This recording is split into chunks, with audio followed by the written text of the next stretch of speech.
Now, whenever anything is released to the public to buy, to purchase, to use at home, it's technically obsolete. And yet we've taught this is the latest gadget, whatever the gadget happens to be.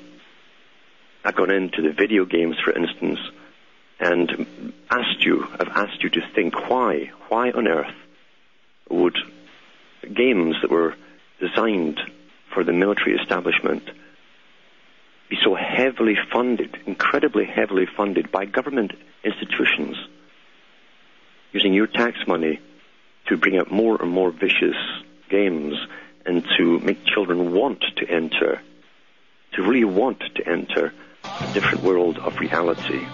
I'll be back with much more of this after the following messages.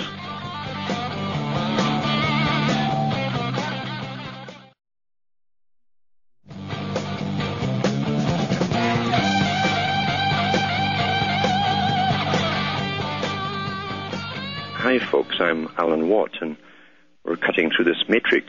It's very important we cut through now because we're going into it big time. And I have a feeling that once into it, most people will be just like the characters in the Matrix movie. They'll think that's real life. They won't know the difference. The transition won't be that gradual enough, but they'll actually go into it. And they're aiming at the young, as I say, always at the young. And in many of the writings put out by Aldous Huxley and others, they talked about creating a world. This wasn't Huxley's idea. He just worked for this establishment that planned this future.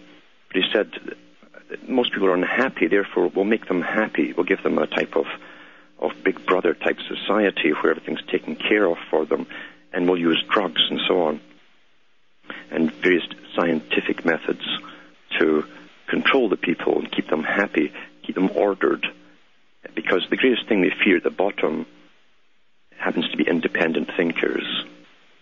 They're not worried about weaponry because they have such high-tech weaponry at the top and chemical weaponry and various types of weaponry. They don't worry about weapons at the bottom. Everything they have is obsolete. So, but they really care about thoughts that can spread like wildfire. That's important. So they want to extinguish those with that fire inside them and bring everybody into a matrix-type society with use of drugs and psychological techniques and advanced sciences. And here is where the games are going, the games. And this is from the Sunday Times to do with the virtual reality games. Now remember, as I say, everything that's given to the public went through the military establishments first. Anything that could be used to change or alter society in any way at all in culture is tried, tested, and approved, and when we get it, it's almost obsolete. They're on to the next phase. So this is the Sunday Times, November 25th, 2007, and it's in their news tech and web news gadgets and gaming section.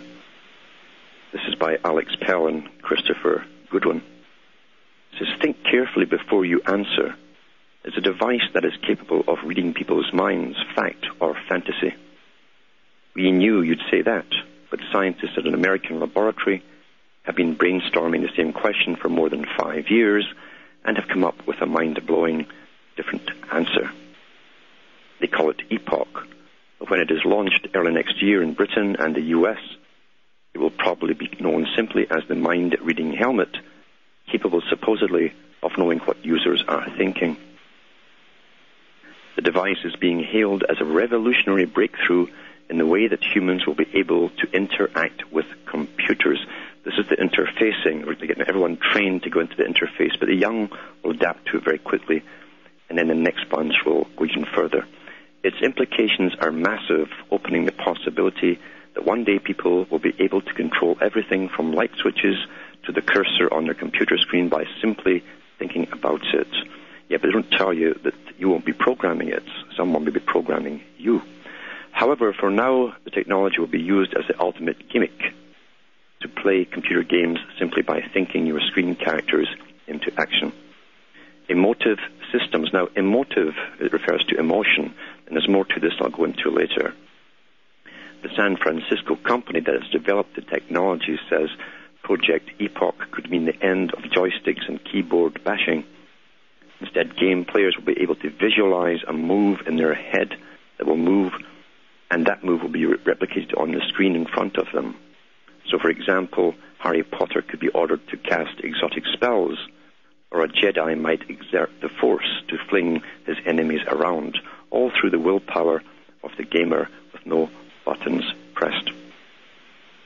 And they go on and on to tell you more about how this actually works. It's the fact that such an advanced system has been developed for something as apparently frivolous as computer games should come as no surprise. The industry is one of the most innovative and competitive, with each company attempting to move a step ahead of its rivals. That's nonsense. They all get the same technology at the same time at the top as given to them. Through cutting-edge technology, witness the success of the Nintendo WII with its wireless computer or controller that reproduces physical movements on the screen and has resulted in a huge sales surge. The industry is also one of the biggest. Sales of computer games and handheld consoles have exploded over the past 5 years, with some analysts predicting it could soon be bigger than Hollywood in terms of turnover. Then they go on and on about the cost and the factors and so on. So how does the helmet work? In simple terms, it relies on the fact that every time a human thinks about something, electrical impulses are triggered in the brain. This has been known for years in the medical world and is the basis of an electroencephalogram, the EEG, the technique that measures the electrical activity of the brain by recording from electrodes placed on the scalp. Now, this is interesting because, you see, there's also another article came out at the same time. This one is using EEG technology, electroencephalographic technology. But what I mentioned about a month ago was that the Pentagon and the British counterpart had also set up virtual worlds with every human being that's registered in these virtual worlds. And they're gathering data on your personality. Now, here they're going a step further. They'll get much, much more. They'll get your brain pathways, etc., how you think as an individual, and that will be added to this virtual world, this matrix they're setting up, you see. And even though this one here is using EEG technology, there's another one coming out which is using ultrasonic type technology to go even further and try and record the pathways of your brain as well. Now that's going into what they call engrams. Engrams are pathways where your memories, etc., are stored. They want a virtual copy of you. That's what's coming. And this is what all this is for. It's nothing to do with them using little Johnny. It's about getting to know little Johnny better than he knows himself, and to create a duplicate world of which one day most people will all be in without knowing it eventually. It says here, Emotive claims to have refined the technique to isolate and identify the electrical patterns that are given off when humans think about a given course of action, such as moving their arm to the left or right, or depressing the right thumb or index finger. The Epoch helmet recognizes these electrical patterns and translates them into real movements on the screen. Now, that was done about 8 months ago, if you remember, that DARPA. Now, DARPA is not there to help you. DARPA is a big part of the National Security Agency and to do with Homeland Security, and they gave a PR blurb out on the media when they said they'd put a chip in a paraplegic's brain that allowed him to send emails to people by simply thinking about it. So here you go. There's no competition here. Everything's already done at the top and dished out to the ones down below.